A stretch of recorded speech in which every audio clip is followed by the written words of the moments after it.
Well, hi there. It is Friday afternoon, May the 6th, 2022.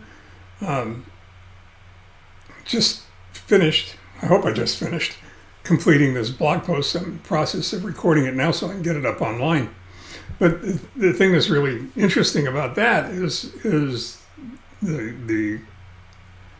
this particular blog post was the result of a previous blog post, and it's something that I do quite often when I start to get bogged down in either writing it or framing it so I can get it online, and that is to walk away from whatever it is I'm working on at that particular moment to start doing some elective reading on the internet on subjects I believe will be of interest to you or me somewhere down the road. And generally I accomplish that by either bookmarking the article or, printing a hard copy so I have it for reference later on. And that's what I did. And I guess in this particular instance, I hit the mother lode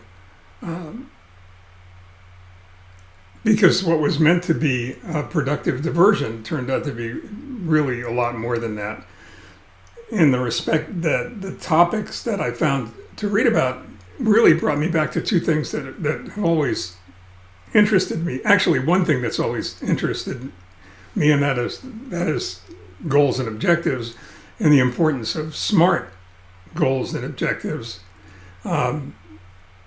SMART being specific, measurable, action-oriented, realistic, and time-based, SMART. And this article really had to do, one of the articles had to do with smarter goals and objectives, SMARTER. And the ER were going back and revisiting those vowels, that's the R, revisiting those goals and objectives, and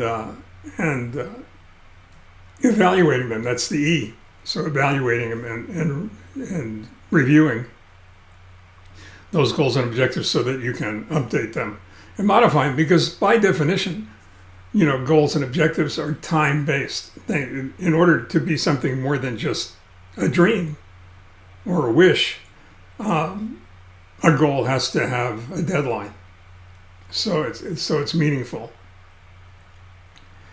And because it has a deadline, it's got a shelf life. And because it has a shelf life, it's something that you should revisit. Otherwise, you're liable to become stagnant, because the question is always going to be, what do you do when you achieve that last set of goals and objectives that you had in order to get where you wanted to be? I mean, what happens when you finally get there? Is that where you end your journey, or is there more to that journey than just an initial set of goals and objectives that warrant success or that result in success? And that's where the second article came in. The second article was really even more powerful than the first, in the regard that it talked about intent, our intent, and how our intent is different than our goals and objectives, and transcendent, in fact, beyond our goals and objectives. And it was interesting the way they differentiated the two, and I hope you find it as interesting as I did. The goals and objectives are empirical. They come from the mind. They're very specific, and and by virtue of the fact that they're action oriented and time based, they have a finite conclusion, right?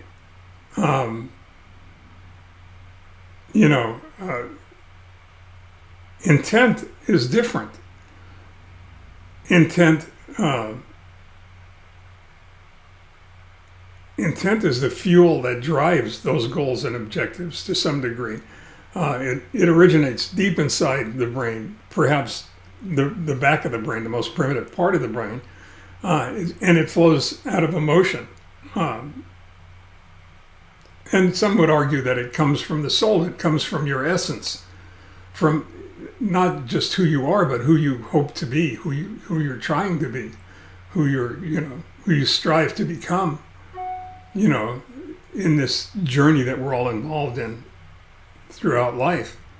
So SMART goals and objectives are specific and time-based, whereas intent goes on forever. Intent, you know, your intent may be honesty. Your intent may be kindness. They're much more basic,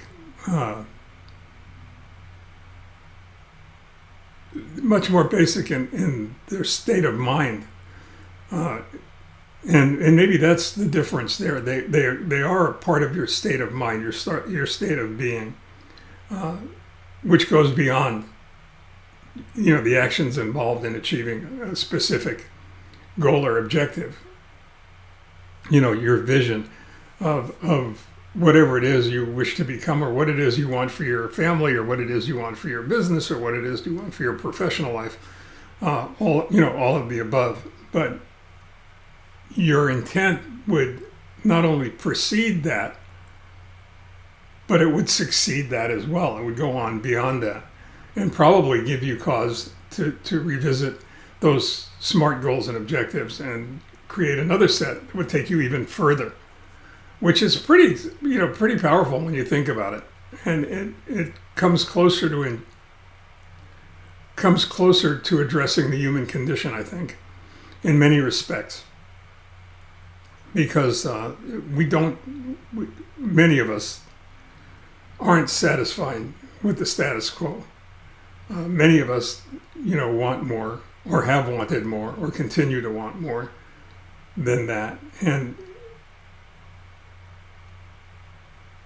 I think to some degree the difference might be in the fact that intent is neither selfish nor unselfish, right? You can look at goals and objectives, and you could determine that we strive to achieve those goals and objectives for reasons that are both selfish and selfless, depending on what they are. Intent, I think, goes beyond that, and more to the heart of who we are or strive to become. I don't want to get too esoteric or out in too deep into the brush, but my goal, as with all of these blog posts, is not only to get myself thinking differently about certain subjects that are really important to me, but hopefully to give the reader, to give you some food for thought, so that you think of things perhaps a little differently than you did before, and in framing whatever it is in a different way, come up with a new understanding. That's something that fuels growth, and I think that's really what we're all here for, is to get as far as we can on that evolutionary path, trail, ladder, as we're capable of achieving. So on a Friday, this is something for you to think about, and as always, I'd be really interested in what you think or feel about what I've shared with you today. In the meantime, stay well, take care, be careful. The virus is still out there, as much as we'd like to wish that it was gone. For those of us who are immunocompromised, we're all too aware of the fact that it's still out there. But it should be just as important to all of you who are not immunocompromised to pay attention, because the only hope we have of getting past it is to be respectful of its impact. So in the meantime, stay well, take care, and look forward to seeing you again soon.